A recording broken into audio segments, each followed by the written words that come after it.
Hi, my name is Sampson. Thanks for joining us today as we talk about our work. I want to tell you a bit about the paintings that I made for this show, as well as some of my art processes and what I'm interested in making work about recently. So I'm an oil painter and I've been making work in DC, but I was living in South Africa for a while making work there until the pandemic happened. And I grew up in Pakistan and Asia, and so a lot of my images are inspired by things that I've seen there and things that I've grown up around, specifically in terms of landscape, as well as structures and forms that I've seen during my different times in different homes around the world. The work that I made for this show are 2 oil pieces on panel, and they're part of a larger series of work. And they are asking some specific questions through the painting in terms of how we understand environments as they are shifting around us and how environments change over time.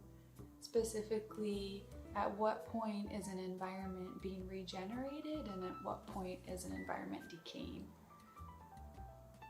My paintings are inspired by my personal environment and also shared spaces, as well as landscapes from the natural world.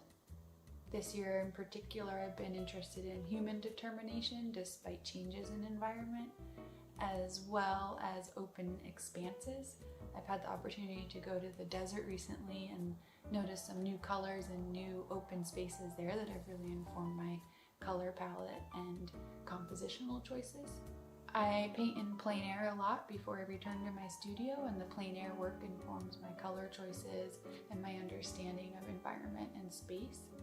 When I return to my studio, I like to create a composite landscape of many different environments that come together, and that often takes some time to kind of figure out what works and what doesn't work. And I enjoy using images from my own experiences as well as shared experiences that I've had. And I'm also interested in how the climate is impacting the landscapes around us.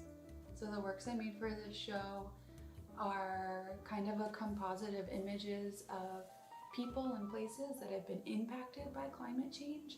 And then it's also incorporating landscapes that I have found that are inspirational in terms of the beauty that they offer. So I'm kind of juxtaposing these 2 landscapes together and working to understand when places are falling apart and when places are being rebuilt, because I think there's often a tipping point between those two different spots that space can be in. Something that I've learned from Sparkplug is just how important it is to have that community of artists to get feedback from, and then also just to make friendships and to build an understanding of different styles of art making and different art practices. Something that's really great about it is that everyone's at different levels in their art career, so we always have something to learn from each other no matter what state you're in, so I really appreciated that. We're really excited that this show is in person and that you can come see the work for yourself by appointment. We're also excited that we can have this artist talk and be able to share experience with you. I look forward to making more work, and thanks for listening.